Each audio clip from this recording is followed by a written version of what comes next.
an Indianapolis Colts cheerleader for the 2024 season, and this is Believe in Colts.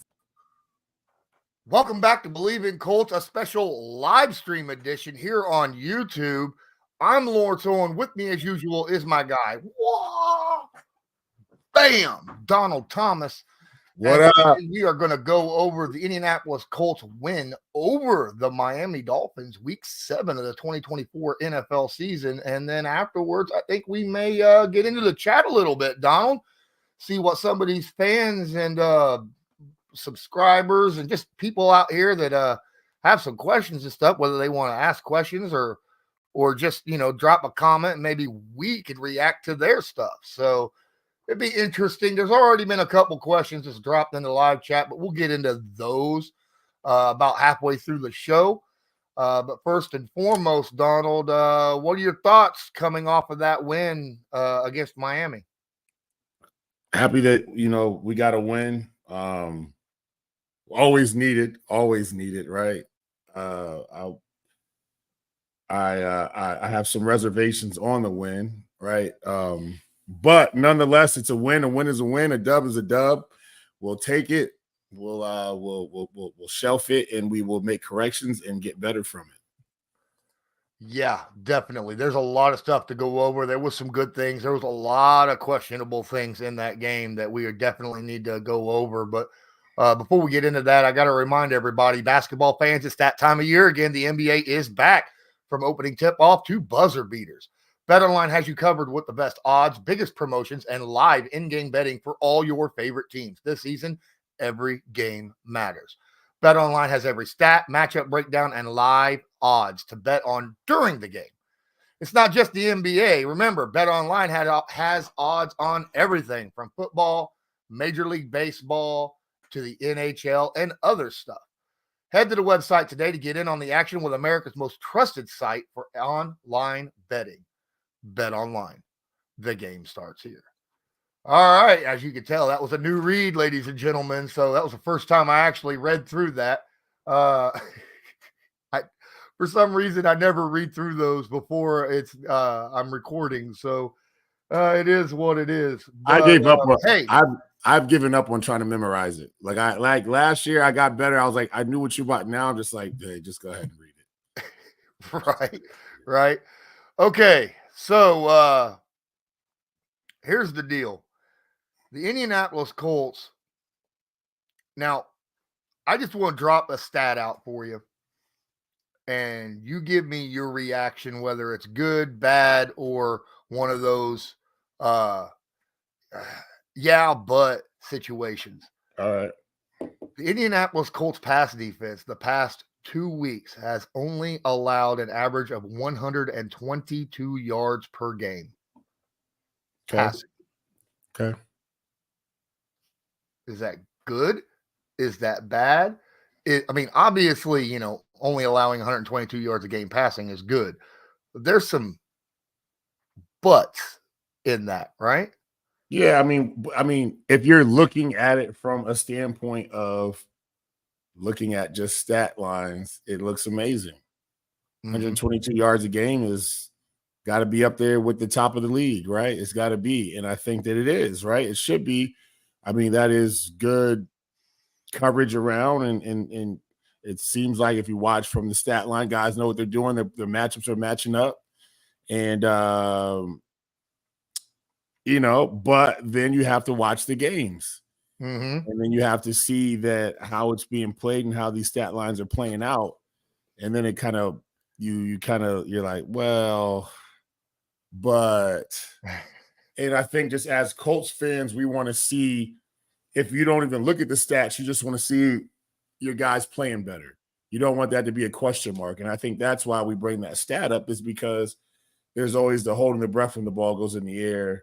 Is it going to be a busted coverage or just somebody's outmatched or what have you? And I think that's why you brought it up. Am I correct in that statement or what? Yeah. There's a lot of stuff out there. I mean, to go along with that, I mean, the two receivers that we were really worried about had 2 catches on the day for minimal yardage, almost no targets, right? Hill and Waddle were basically blanked by our outside cornerbacks. But as Shreyla said earlier, we dealt with Tyler Huntley. Yeah. He's not exactly a game-breaking quarterback in the NFL. I think he's a good backup. And then, of course, Will Levis the week before. Tyler Huntley is nowhere near the player that he was when he was in Baltimore. It took even my 12-year-old son said the same thing to me during the game. He's like, he's not the same guy as last year. I'm like, he's not playing like that. He's not. I think he's restricted. He got thrown in that role. He wasn't ready. Like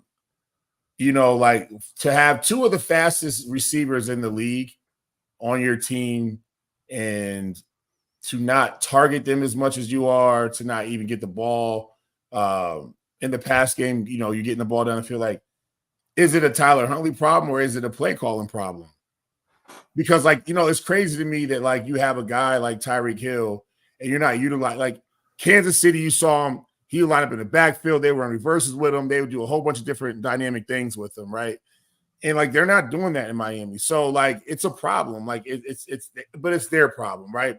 And I'm just going off of what I'm seeing and how I feel like they you have two of the fastest receivers that can be a dynamic duo. And you mean to tell me that a guy that played well enough when Lamar Jackson went down and step in and play well, he can't do something with this receiving core that he has in Miami? Like, come on, man. It doesn't make sense. So if neither here nor there, I don't know what's going on down there. This is believing Colts. This ain't believing Dolphins. So, you know what I mean? But at the end of the day, they got issues and they got to figure it out. But I don't think it's all on the quarterback in that situation. I think a lot of this is play calling. You got to find ways to get guys open, but those guys are so dynamic that they can get themselves open. You just got to put them in the right spots. So the Indianapolis Colts run defense has looked, let's say, a little bit porous. I think is a very kind word to say for this defense. They're giving up on average for the season now. I think it's 4.7 yards a carry, which is not something that I'm used to seeing from this Colts front seven, right? But the problem is, and it was brought up in an interview with Gus Bradley a couple weeks ago. Gus is looking to defend the pass more than he is looking to defend the run. When I went into the All-22 and I watched the game through that lens, through that overview lens, I'm realizing these teams are running the ball. The Colts are in nickel formation most of the game. And they've been keeping the safeties, both of them, back for the majority of the plays. So that these other teams are running the ball on 6-man boxes, right? With a tight end or two. And they're still running with a 6-man box. So the Colts are dead set against giving up pass plays. Especially, I think this has came in due to the first few games of the year where we were just giving up everything through the air. Right. Yeah. Big plays downfield, everything over the middle, didn't matter what it is. But teams are starting to realize, they're 6 in the box, run against it. And that's just a smart thing to do, isn't it? 6 in the box, I'm running the ball all day. You want to leave 6 in the box. I can call almost any run play that we have in our arsenal against that.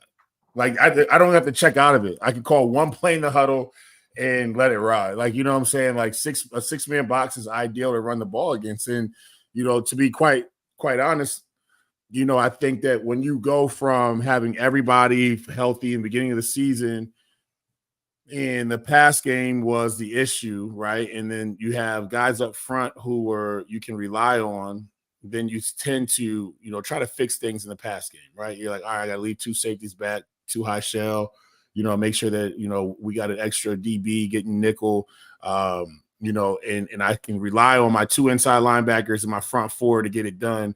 And then I lose key factors in my front 4, right? But I'm not giving up the big plays in the pass game anymore because I'm trying to rectify that situation. So it's kind of like, how do I find that happy medium where I can get 7 in the box without getting burned up top? Mm-hmm. And that is the Colts recipe. I think it's going to have to come back to, and I don't know when DeForest is coming back. I don't know how effective he'll be when he does come back. That's a whole nother thing. Is he could come back next week, but is he going to be effective, right? You know what I'm saying? Will he be at least 90%? That's the big question, right? Yeah, he does. Yeah, I mean, and you gotta look at it from a standpoint of that. You really can't afford to get anybody else hurt. I'm just saying, like, Yeah, D absolutely. line's been riddled a little bit. So Strayless talks about, well, the Colts have ran a 4-2-5 mostly the last 2 years. They've been running a nickel formation for a lot longer than that. They were running a lot of nickel formation back when Matt Eberflus was a defensive coordinator. The thing about it is you could still run a 7-man box even running out of nickel, right? I mean, you could still bring a safety down or creep in the nickel back or something of that nature to kind of close those gaps up some. it sounds great, but you got to find a nickel that's big enough, strong enough, and wants to tackle all the time. Like, that's why it's so important to have a physical nickel that can play and drop back in coverage and play the run as well. So it's like, yeah, I get it's a 4-2-5. I get there in nickel, but you got to find that right nickel. Like, nickel is a you're just a hybrid out there, like, for real. Like, but you got to be able to stick your nose in there and get dirty. But you know, like when you like, okay, 4-2-5, we'll say, all right, it's a 4-2-5, but you know, at the end of the day, like you just can't leave those two in the middle and just and hope for the best. You gotta give them some help as well, because if I'm blocking this thing up against a 6-man box, like I'm running away from the backside, I'm blocking those guys up front, and I'm making you make a play like on the backside. You can't make that play every time. If I start running the ball outside on you, you're like you might as well just take the DN off the field on the backside. He ain't making that play. If I run, you know, I'm just saying, like, there's ways to scheme it up, and there's teams that are scheming it up against them, and that's why you're seeing these holes. It looks like, how are they, you know, getting through 4 or 5 yards, just falling forward. You know what I'm saying? Well, there's a reason for it, but at the same time, like up front, it's a 1-2 thing too, right? Like, it's like I always tell people all the time, like you can have like a subpar D line. If they got 1-2 and they know how to play it right, they're going to give you a hell of a day, right? And so I know that personally. I've seen it. I watched it. And so, you know, there's just sometimes I feel like there's like a little bit of a 1-2 factor that comes along with, hey, all right, we're in for it. We're a nickel defense. We know the onus is on us. We gotta take care of business up front. I think you're muted. Are you muted? Thanks, man. So Shrayless did say something about, you know, right here about bringing Cross into the box quite a bit. And that's the deal. Okay. So yes, they do. And there's a vast difference in yards per carry of the opposing offense when Cross is in that box. I've noticed that when he's out of the box, they're averaging 6, 7, 8 yards a carry, somewhere around that vicinity.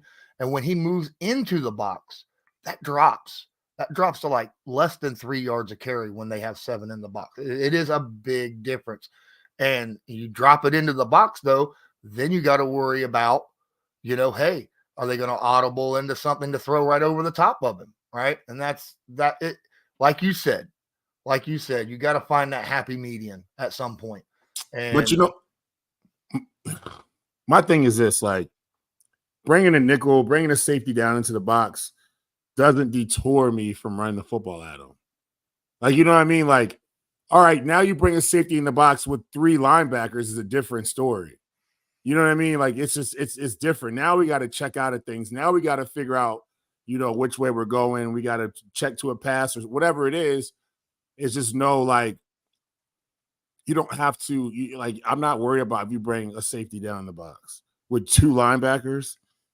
Like, I'm gonna make him tackle. Like, I'm gonna, you know what I'm saying? So, like, it's, I don't know. Like I said, you're like I said earlier, you gotta find the happy medium. You gotta figure it out from a balance standpoint of who that guy is and how he can be a linebacker / DB / coverage guy / tackler. yeah, definitely. Let's switch over to the offense real quick. Well, we got a little bit of time before we get into answering some questions. Tyler Goodson, I got to bring this dude's name up. Mm-hmm. All right. He took a lot of heat, maybe deservedly so, maybe not, that last offensive play of the season last year, right? Where, you know, the ball was passed. Was it behind him a little? Yes. Did he get both hands on it? Yes. Should he have caught it? Might have been tough, but probably should have.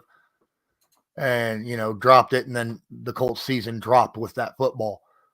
Since that play, Tyler Goodson is averaging 4.7 yards a carry and catching 88.9% of all balls thrown his way. Should we be playing him more often? I mean, he's going to play his role. You know, he's a professional. He's proving that he can play. He can do it. But he's no, Jonathan Taylor. So when Jonathan Taylor comes back, that's when his reps diminish. But he will have key reps, right? Like he will have times where he needs to make a play. He's got to make a play. No, but Jonathan's getting the ball when he comes back. If Taylor's not back, if you were the guy, the running backs coach, who do you put in more often, Goodson or Sermon?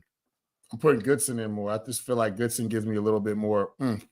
He in my opinion, Goodson, when he gets the ball, there's just a little bit more life. There's a little bit more juice behind it. Now, I'm not saying there's anything wrong with what Trey Sermon's doing.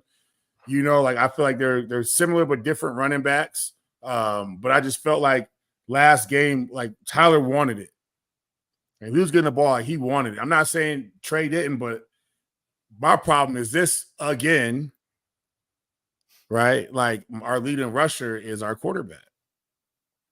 And we're going to get into that right now. So it was obvious. We knew, Anthony Richardson's going to play. Our run game was going to be better all the way around. The running backs ran the ball well. We got rushing out of our quarterback, right? But that's a good thing. You got to be able to run the football to keep the defense honest. But Anthony Richardson was 41% from the field. 41%. That is awful. I mean, awful.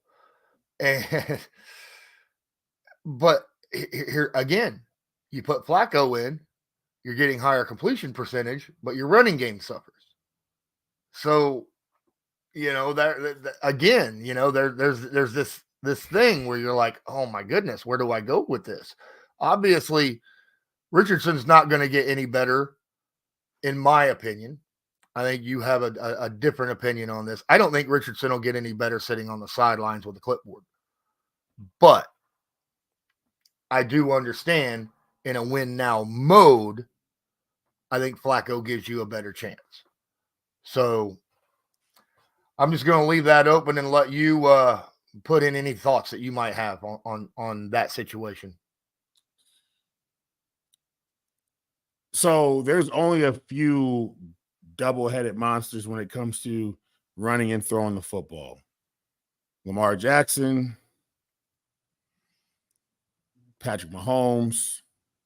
Mahomes not really even like, if you notice, like the way he's changed. He doesn't run as much as he used to when he was younger in his career. Did you see that clip? I did see it. I saw it. But what I'm saying is he used to do that every single game. And now he's like, you know what I mean? Like he doesn't do that. He's dropping back, he's throwing the football. But what I'm saying, he's able to run the football. There's only a couple starting quarterbacks in the league that can drop back and be dynamic in both pass and run. So I feel like we making this excuse about, when Anthony comes back, the running game will be. He's running the football. He's running the football. He's running the football. So okay, like yeah, I get that, right? But then we're also only throwing for 129 yards in a football game as well, right? So like, if me personally, if I'm gonna only get 129 yards out of my quarterback in an NFL game, to sacrifice to make my run game better for stats, because let's be clear here, like the Dolphins are probably bottom 3 teams in the NFL right now. Without Tua, yeah. So they're the bot, like, you know what I'm saying? Like without, and it's amazing though, like to see that stat, like that and we only threw for 129 yards against that team. Like, and we barely beat them. Yeah, we should have beat them by 10 or more, in my opinion. They did bottom 3 teams do, turn the ball over, making mistakes, costly penalty, all the above. So when we get here and sit here and we like, with the running game, I don't like, yes, I want the running game to be better, but I also don't want to sacrifice only throwing for 129 yards in the pass game either. You know what I mean? So like, yeah, I get it. So yes, I would like to win now.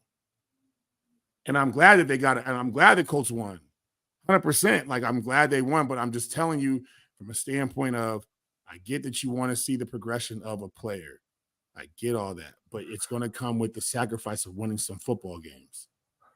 Basil had a question earlier. We were discussing a little bit about how the Dolphins were blitzing a lot in this game. A lot of overload blitzes, situations where, just too many guys for that side of the O-line to block off, or delayed off to the side where, you got a guy already engaged, so he's coming free, that type of situation.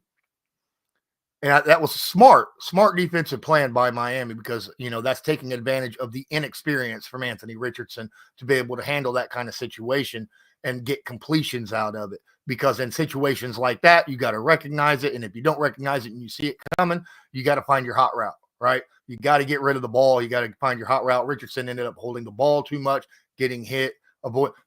Amazingly, not a single sack that game, even though he was hit a ton.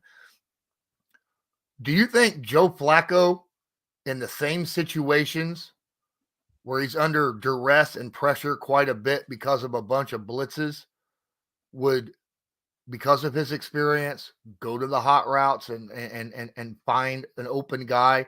Or do you think, but even in that situation, if Flacco's in, does Miami send those kind of blitzes, right?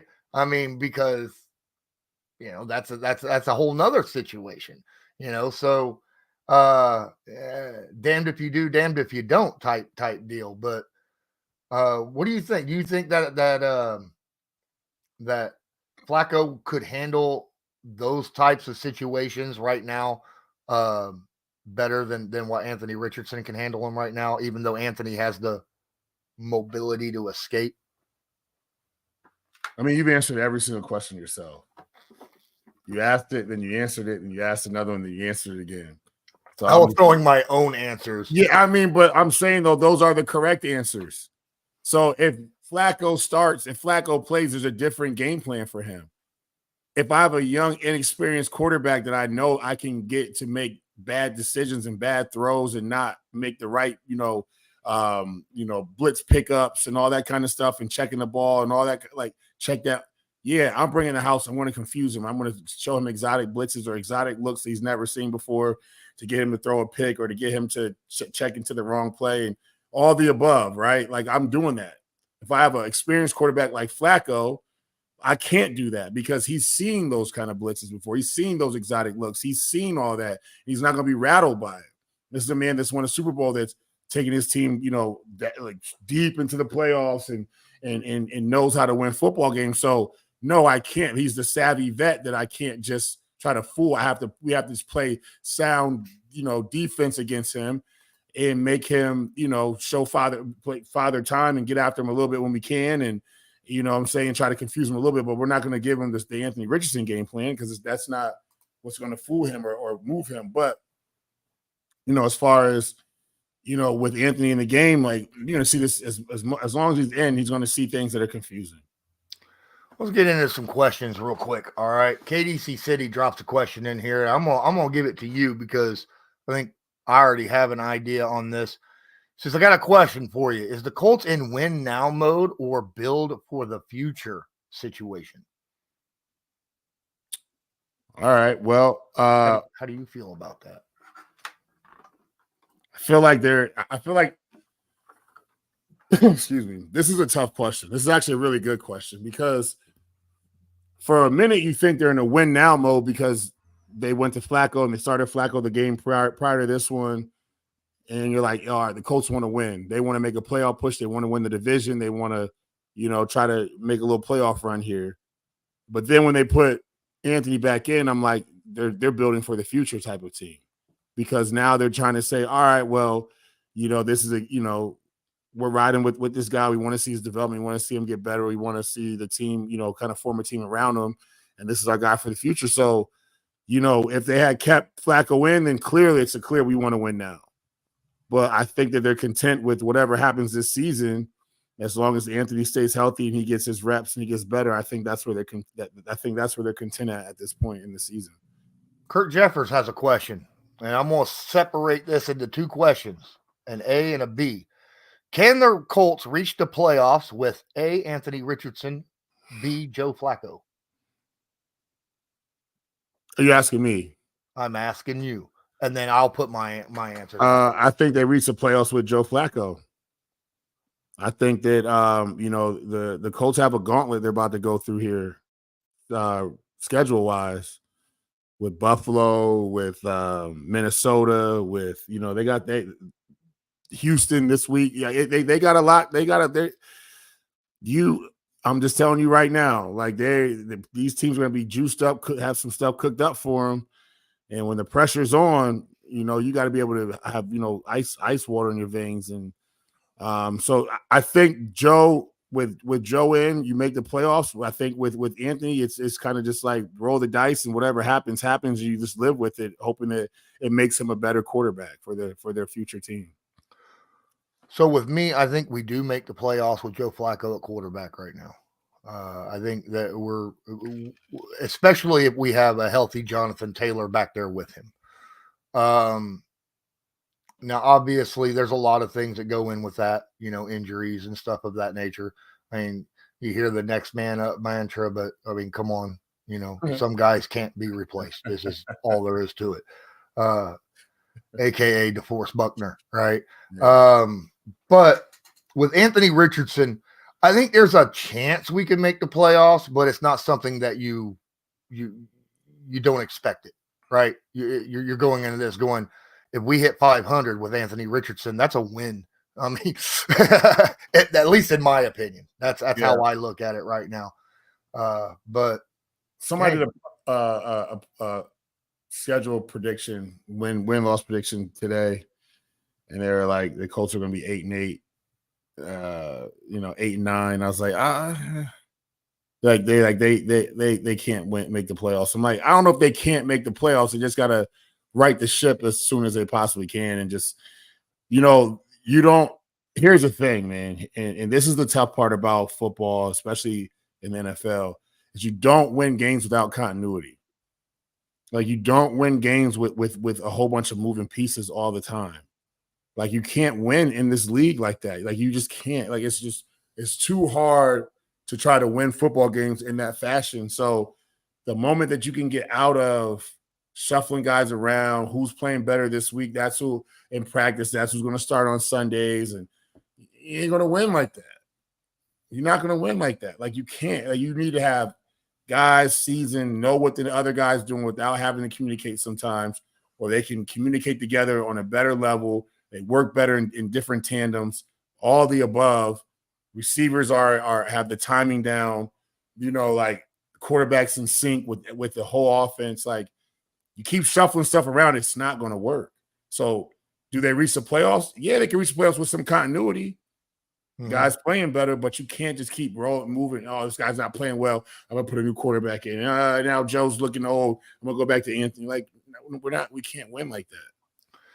Basil throwing me under the bus, but that's all good because I will own that. I did say that with Anthony Richardson, I thought the Colts could make the playoffs, maybe even win the division. And I mean, it's still possible, but Anthony going out, and like you talked about the continuity situation, he's got to play games in order for him to get better, and he's got to keep consistently getting better. Hey, look, I saw progress from Anthony Richardson just sliding and running out of freaking bounds last game. All right, that's progress. Now we got to get the progress on the completion percentage. But yeah.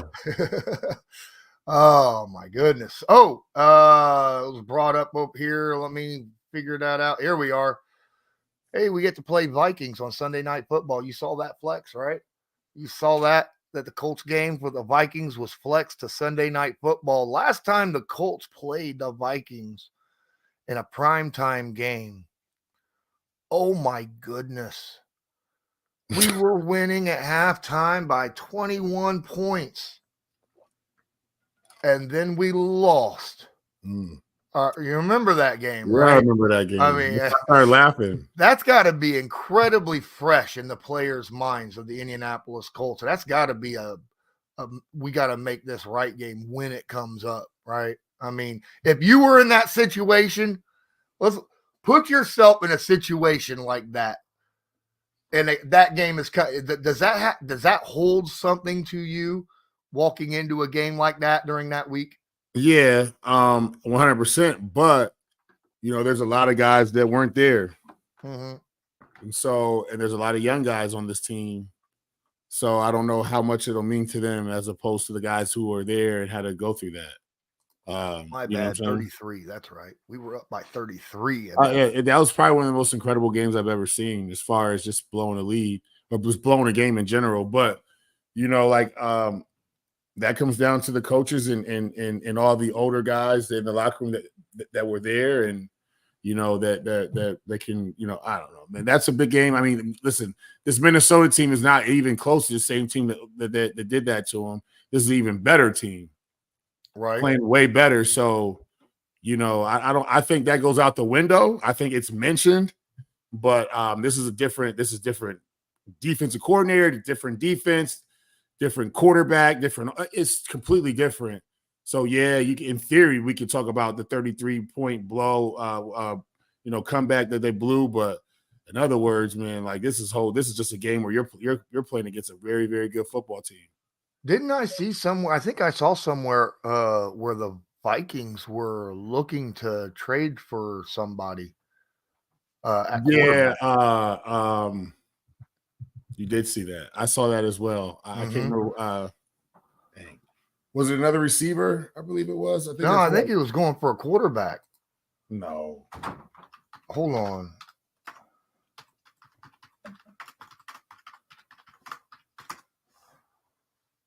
on. Serious. They're looking for Matthew Stafford. That's the report coming out that they're looking to trade for Matthew Stafford from the Lions. Do you know how crazy that would be? Like, that would be insane. I think if Stafford goes to Minnesota, they're low-key Super Bowl contenders for real. You think them and you think they give the Niners? Well, everybody's going to give the Niners a run. The Niners are going through their freaking the Niners. Yeah, that's what I'm saying. The Niners are going through that IR season again. It seems like every other year the Niners are going through IR everything. The 3 and 4 Niners. Yeah, right. They got listen. Everybody and their mother hurt over there. Excuse me. I've already taken. We've got it. We ain't got it as bad as the Niners right now. I've already taken the Niners out of any type of contention of anything. Like, they look like a very bad football team that's just searching for a win, identity, just hoping for a good next. They're not a factor in the NFC. At this point, the way they look, they are not an NFC factor, period. Yep. One last thing before we get out of here, because we're not going to be talking about the game upcoming. That's a different episode. We're not going to talk about the Vikings game, as some of you asked, because that's a different episode. That's a couple weeks from now. However, one more rumor rolling around. The Browns are looking around the league. Apparently, some teams have been asking about Myles Garrett. And the Colts name has came up as, knocking on the door and talking. Should the Colts make a big push for Myles Garrett? Hey, if you want to do it, do it. Listen, Myles Garrett is generational, but we got problems on offense. Yeah.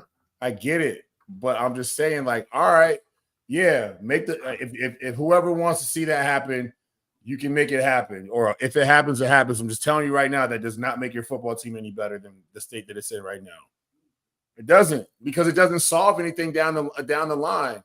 Like, Myles Garrett's getting older, right? He's got a few more years left where he's playing dominant, all the above, but that does not fix any problems that we have offensively. It doesn't fix problems in the secondary. It doesn't fix those issues. It only puts a Band-Aid on certain things. Like, if you're going to do that, then you're saying you're at 1,000% all the way in on Anthony Richardson and his quarterback play right now satisfactory. You're going to give away the only chance that you have of going into a game and being super comfortable about your quarterback play, right? And if, God forbid, something happens to Anthony Richardson, who's the next quarterback up? Your season is if that happens. So go ahead and go get Myles Garrett. Great. Just like everybody was just like, We got Devontae in New York. And I sat there and said that does nothing for the team. That does nothing for them. They did not get better by making that trade. They didn't, so they're not fixing the issue. Yeah, that might appease you by having another big name on the defense. Yeah, he's going to make plays for you. But then when we get on offense, you still got balls overthrown, balls underthrown, not making the correct checks to blitzes, all the above. Doesn't change anything. So yeah, go ahead, go get Miles. Give away a first-round pick and a 40-year-old quarterback. Go ahead. That'll make you better. There you go. You heard it here. Colts would be, selling away, I guess. Yes, that is selling away, 100%. It's stock market talk 101, selling away. Financial advisor, the world I came from, you can't sell away. It's illegal. They should make that trade illegal. The NFL needs to step in and say, hey, wake up. You can't. I'm blocking this trade because you're gonna tank your franchise for another 4 or 5 years. And these Colts fans are gonna be upset about that. Like, you know what I'm saying? Like, you got to make smart strategic moves. It sounds sexy for the moment, but look at the ripple effect that it's going to have down the line. It's not going to do anything for you but set you up for even worse situation down the line. Because you got an old guy, you got an old guy at defensive end that nobody's going to want. You can't trade him away. You're paying him. I don't know how much he's making a year. He's making at least $20 million a year. Oh, he's making way more than that right now. That's what I'm saying. At least, right? So, like, you know what I'm saying? Like, it's just not. Leave it alone. Leave it. Yeah, I think we got a pretty good defensive line. We just got injuries. That's the problem, right? In my opinion, when we get that injuries stuff settled, I think our defense will be fine. We've lost some guys to IR. A lot of depth missing, which is a big help. I mean, on defensive line, you generally 50-60% of the snaps is what you want a guy to have, your starters, and then you rotate guys in, keep them fresh, they can play well. But I think that's going to do it for this episode of Believe in Colts live here on YouTube with Donald Thomas and myself. Appreciate each and every one of you that were here. Feel free, make sure you hit that like button, subscribe, tag the notification bell so that you're notified next time we go live, or just upload a video like we do at least twice a week. So, and if you're listening to this on an audio podcast later on, hey, leave a comment and a rating. That really helps out a ton. 100%. But I think that's going to do it for myself and Donald Thomas. This was Believe in Colts, brought to you by Bet Online. And as usual, go Colts. Go Colts, baby. Do you believe?